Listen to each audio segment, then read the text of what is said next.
మొత్తం మీద mechanic Rocky cinema వచ్చి చేసిన. ఈ మూవీ చూసాక నాకైతే మంచి థ్రిల్ అండ్ ఎంటర్టైన్మెంట్ అయితే బాగా ఇచ్చింది అనిపించింది. మూవీ వెళ్లే కొద్ది ట్విస్టుల మీద ట్విస్టులు, ఎంగేజింగ్ స్క్రీన్ ప్లే చాలా బాగా నచ్చేసాయి నాకైతే. ముఖ్యంగా బ్యాంక్ లో ఏం జరుగుతుంది, బ్యాంక్ సంబంధించి రోబరీ ఎలా చేస్తారు, దాంట్లో ఏం జరుగుతుంది అనేది మాత్రం చాలా బాగా చూపించారు. మూవీ బేసిక్ స్టోరీ విషయానికి వచ్చినట్టయితే హీరో రాకీ ఒక మెకానిక్, అతని తండ్రి నరేష్ తో కలిసి డ్రైవింగ్ స్కూల్ కలిగి ఉంటారు. ఒక మంచి రోజు హీరో ఉన్నటువంటి ప్రదేశంలో ఒక డాన్ అయితే అతడిపై దాడి చేసి అతను భూమి స్వాధీనం చేసుకోవాలని ప్రయత్నిస్తూ ఉంటారు. హీరో తన డ్రైవింగ్ స్కూల్ కాపాడుకోవడానికి 40 లక్షలు ఏర్పాటు చేయడానికి కొంచెం టైం కావాలని డాన్ నది అడుగుతాడు. అదే సమయంలో హీరో వాళ్ళ తండ్రి చనిపోవడం జరుగుతుంది. వాళ్ళ తండ్రి చనిపోయిన తర్వాత హీరో తండ్రి 2 కోట్ల బీమాను అయితే కలిగి ఉంటాడు. అది హీరోకి తెలుసు. హీరో మాయా అనే బ్యాంక్ అధికారిని సంప్రదిస్తాడు. హీరో తండ్రి కట్టిన బీమాలో నామిని రాకీ కాదని ఆ వ్యక్తిని తీసుకురాబో, అప్పుడు బీమా ఇస్తానంటాడు.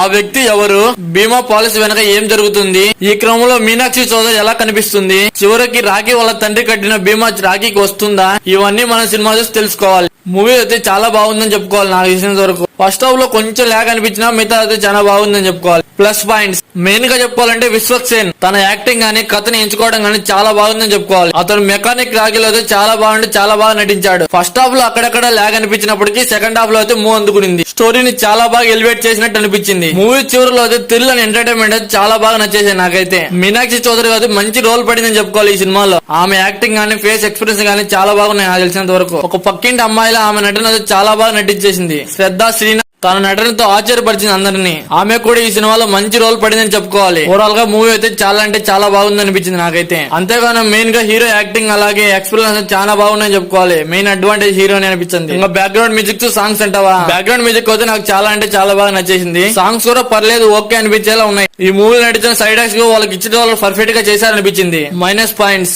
ఈ మూవీలో మెయిన్ గా చెప్పుకోవాలంటే రన్ టైం చాలా డ్రాగ్ చేశారని ఫీలింగ్ వచ్చింది. ముఖ్యంగా ఫస్ట్ హాఫ్ లో ఎందుకో డ్రాగ్ చేసిన ఫీలింగ్ అయితే వచ్చింది.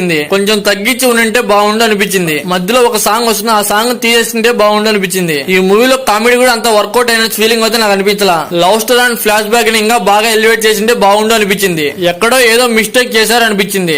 సునీల్ ఎంట్రీ, నరేష్ కామెడీ ఇంకా బాగుండు అనిపించింది. అలాగే మీనాక్షి ఫ్లాష్ బ్యాక్ ని ఇంకా కొంచెం ఎలివేట్ చేసింటే బాగుండు అనిపించింది. వారి దగ్గర కామెడీ పంచులు ఇంకా ఎలివేట్ చేసింటే ఇంకా బాగుండు అనిపించింది. అక్కడక్కడ స్క్రీన్ ప్లే ఇంకా కొంచెం మార్చింటే బాగుండు అనిపించా. మొత్తం మీద నాకైతే ఫస్ట్ హాఫ్ లో అంతగా నచ్చకపోయినా సెకండ్ హాఫ్ అయితే బాగా నచ్చేసింది నాకైతే. సో మీలో ఎంతమంది ఈ మూవీ చూసారో కింద కామెంట్ సెక్షన్ లో కామెంట్ చేసేయండి. మీకు ఎలా అనిపించిందో. ఇంతవరకు మన రివ్యూ చూసినట్టయితే ఎంతో కొంత నచ్చే ఉంటుంది. Please like and share and subscribe చేసుకోవచ్చు కదా. Thank you for watching and bye.